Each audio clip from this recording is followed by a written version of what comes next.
Hey guys, how you doing? Happy December. Can't believe this is the last month of the year. That is insane. This has been a wild one, I have to say. And December 2024 will be no exception. So the dominant energy this month is mutable. The mutable signs are very active. The mutable planets are very active. We have Mercury retrograde. We have Mars retrograde starting. We have Neptune going direct. So there is a lot of mutable activity. And, the definition of mutable is that it's changeable, it's inconsistent. Some websites talk about the mutable signs as being highly adaptable. And I think that's going to be the energy that you really want to tap into this month, because it's not a month that, like, the images that are coming to me are like, when you build a house on solid ground or when you build a house on like sand. This month is sand. So it's kind of like a bridge month, and January is kind of gonna follow the same energy, just more like watery. But don't, even if you're starting new things, be open for them to shift and take a new shape, right? This is not a heavy fixed energy, heavy earth energy. This is very wind, water, retrograde. I think I'm going to go this way. No, actually it's going to go that. Like the job you hired, the description was this, but then actually it's this, and actually it's that. And wait a second, blah, blah, blah. So keep yourselves expect the unexpected. I know that is a huge cliche, but it will keep you sane. It's going to feel like a blender. So we start off today with the Sagittarius new moon. I will publish a video on this tomorrow. Not today, because otherwise I'll be putting out 3 videos today, and that's a little much. So I'll do it tomorrow. It's still under the energy, so keep an eye out for it. On the 2nd, we have Venus in Capricorn trine Uranus in Taurus with the moon in Capricorn. Now, I know I said that the whole month is mutable. It actually is bookended with some heavy earth energy starting on the 2nd and ending on the 30th with a Capricorn new moon. So actually, Monday the 2nd is very good for money, right? For building money, for having money ideas, for coming up with some clever way to make money, or a clever way to get yourself closer to the things that of value that give you pleasure, or how to take another step towards, right? But that is a nice energy on the 2nd in terms of being very grounded and very solid. Then Wednesday the 4th is a bit of a mixed bag. We have Mercury in retrograde in Sagittarius, which Sagittarius is a mutable sign. Mercury is a mutable planet. It's in retrograde. That's all over the place. Opposed Jupiter, who is retrograde in Gemini. Sagittarius is a fire sign, but to me it's like mutable energy. It's a mutable energy, even though it's fire. Gem, mutable, air, like there's just lots going on there. And so it could be like a good time, could be fun, just, it could be lots of over-promising. Take everything you hear that day with a grain of salt, right? It's one of the days where I would say trust nothing of what you hear and half of what you see. At the same time, we have the Sun in Sagittarius. I have something like bothering me on the back here. Sun in Sagittarius, square Saturn in Pisces. Again, Pisces, another mutable sign. And that's a choice. And so you may feel like you have to make a choice. I would say just consider your options, right? If you could tell someone like, can I get back to you at the end of the month, or let me take some time to consider this, that would be wise. Venus in Capricorn sextile Neptune in Pisces. This is nice energy again, also because Venus in Cap got like a very clever idea on the 2nd, and then Venus with Neptune is like, I wonder how this idea can help me really fulfill my purpose or reach my dreams, fulfill me on different levels, kind of thing. And then the moon goes into Aquarius, which is always a little detached, but a very hopeful moon. So the energy that day is positive, except for the sun square there, although it's really trying to get you to make happy choices, let's put it that way. But the energy is wild. It's like going to it's like Nanjing Road, like just lights and stuff. It's going to be a highly stimulated day. Sun in Sagittarius conjunct Mercury retrograde.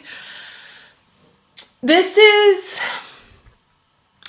all information for your consideration, as I like to say, right? There's lots coming out to be taken with a grain of salt, but to be used as fodder, right? Like brainstorming. I don't know if you've ever been to like a corporate brainstorming when they work really well, as people are just like throwing ideas out on the table. And what about? It's one of those like moonshot brainstorms or blue sky thinking. If anything was possible, what would we do? No crazy ideas, no wrong answers. And that's kind of what this energy is right now, especially because then when Mars goes retrograde on the 6th, it's going to be about, and he's in Leo, he will go back into Cancer again, unfortunately, that in January, that's going to happen. But while he's in Leo, retrograding, the question is, of everything that I've learned in the last few days, last few months, of the changes that have happened over the course of, especially for Aries, for the last 2 years, as the North Node has been moving through our sign.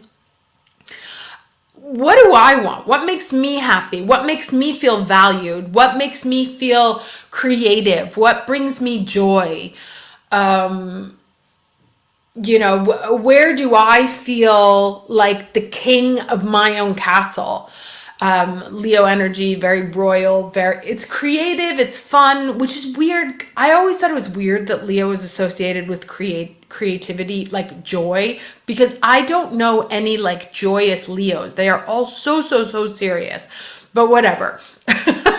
Like of all the fire signs, I think they're actually the least joyous, but that's what they say. It's the sun, it's the solar energy, it's what lights you up. So as all this information is flying around at the beginning of the month, between the Sagittarius new moon, it's like, oh, you know what? I actually believe this might be possible for me. Or I want to travel, I want to go live in Japan. I'm going to shift to Buddhism. And then there's all these ideas of how that might look. And could be this, could be that, could be this, could be that, could be this, could be that, could be this. And then Mars is like, okay, well, hold on. Before I start taking steps forward, let me go back and make sure, let me review these options, see if they're interesting to me, and if they make me happy, right? Is this going to really value me? Is this going to bring value to my life? Is this going to make me feel like powerful? Is this going to make me feel like I'm in control, which is funny in a mutable month, but I'm in control of my joy. Same day, we have another Mercury squaring Saturn. So Sun is making the contact first, and then Mercury kind of following up there. So that will be an echo of what what you learned, what you thought about, a choice that you had to make on the 4th, or a choice that you were presented. You don't have to make any, and I would advise against making, or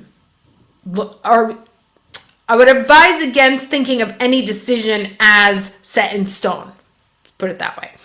So the Mars retrograde begins on the 6th, my daughter's 19th birthday.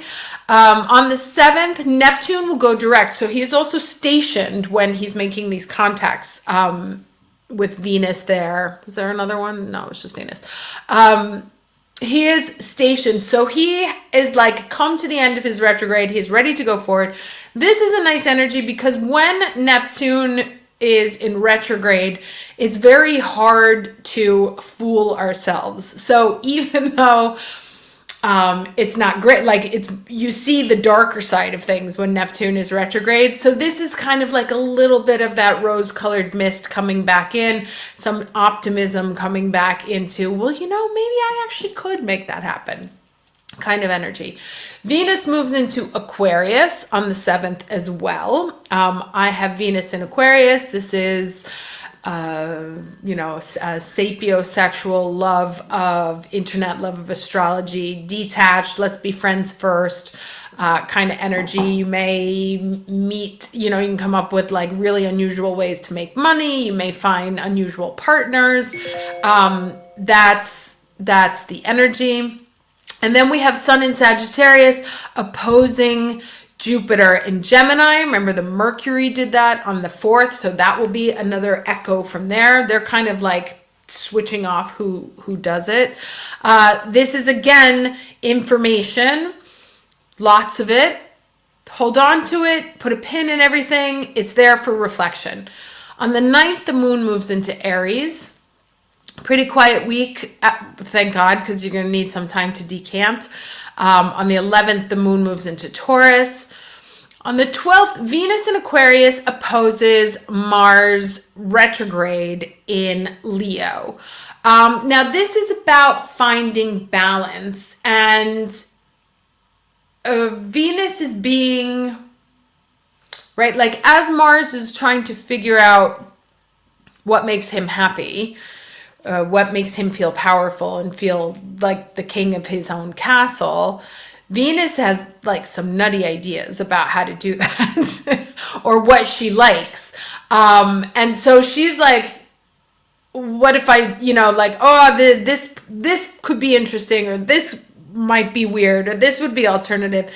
And Mars is like, okay, but hold on, how does that figure into what I'm trying to make happen here? So it'll be a balance there of your flair for the sudden desire for the unusual and unique, and Mars being like, okay, but how would I make that happen, and does that really fit into what I'm actually trying to build? On the 13th, Friday the 13th, we have Mercury retrograde in Sagittarius, sextile Venus in Aquarius. So that thing that she was negotiating with Mars the day before, she actually like changes her mind, gets some new information about it. That's what I'm saying. It's like, it's very spitballing the energy right now. At the same time, moon in Gemini, more mutable. So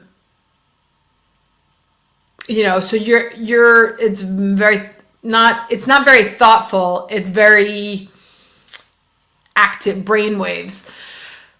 On the 15th, Mercury goes direct in Sagittarius. If you have flights and stuff that day, leave early. Gemini full moon, and then the moon goes into Cancer. Moon in Leo on the 17th. On the 18th, the sun in Sagittarius squares Neptune in Pisces. He is now direct, that Neptune. So he's more in touch with,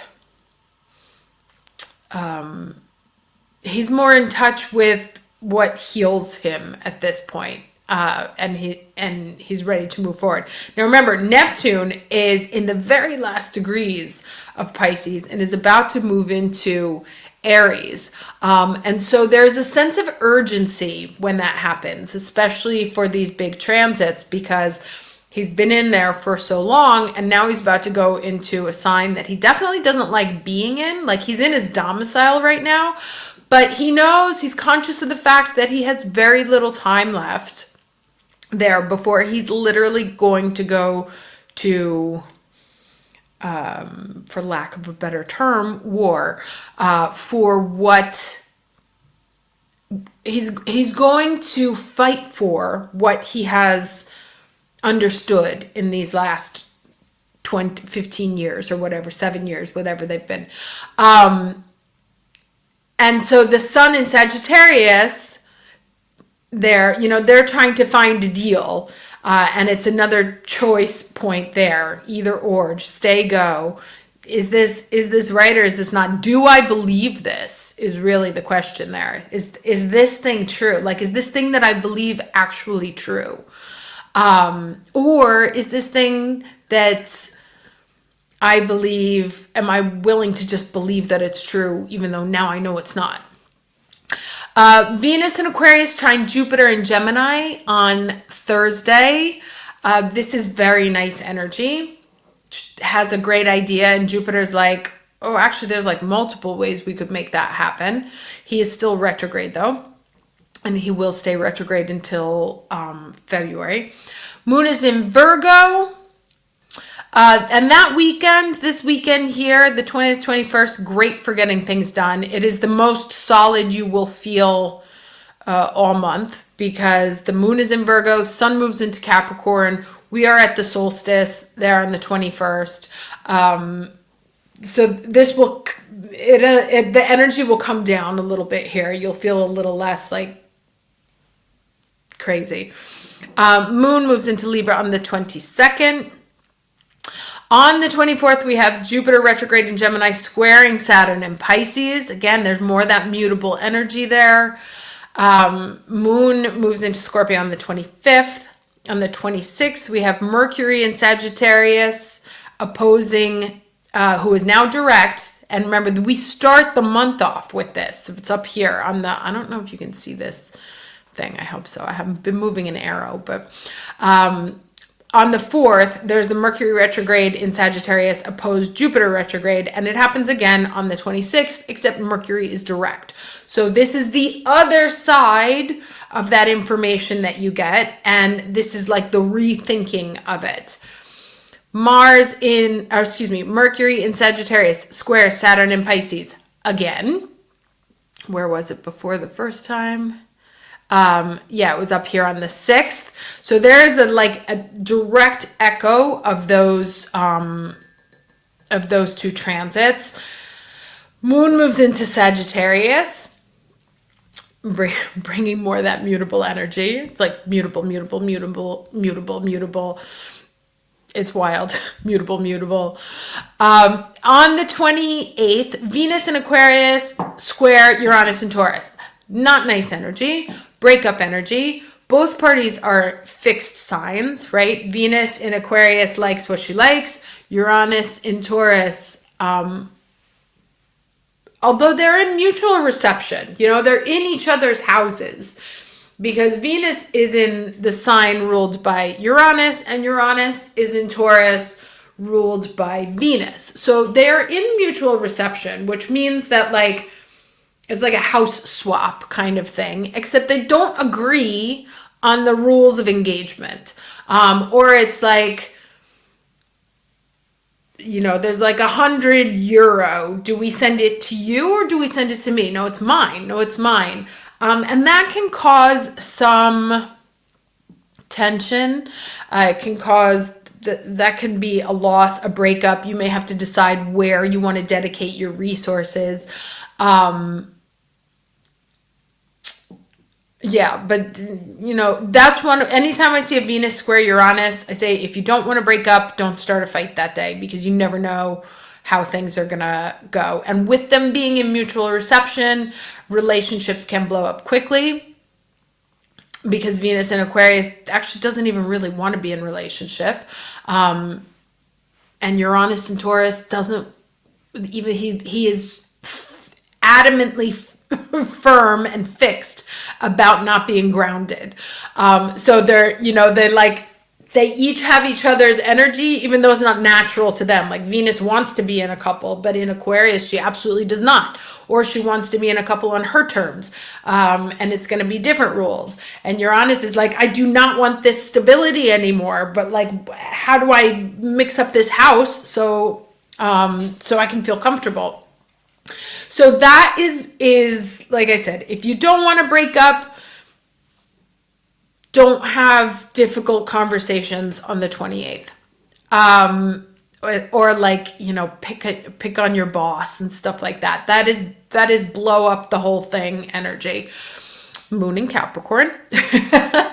And then on the 30th, we end the month with a Capricorn new moon. So this is one of those months where we have 2 new moons inside of it. And it's interesting because it starts with the mutable energy, which then carries us through the majority of the month. And then we close on the Capricorn moon, which is very grounded, right? It's like, okay, I've just come through all this absolute chaos. It's like if you have a giant house party and then you spend the whole time cleaning it up. Once it's clean, you're like, okay, now I can actually get down to work. That's kind of December's energy. And then we move into January, which I will do in January, which is going to be a lot more emotional. There's a lot of water happening in January. So I know we're all thrilled to hear that. Who doesn't love an emotional worst month of the year? Anyway, I'm going to go do the weekly reading now. I hope this is helpful for you, and I will see you at the next one. Take care.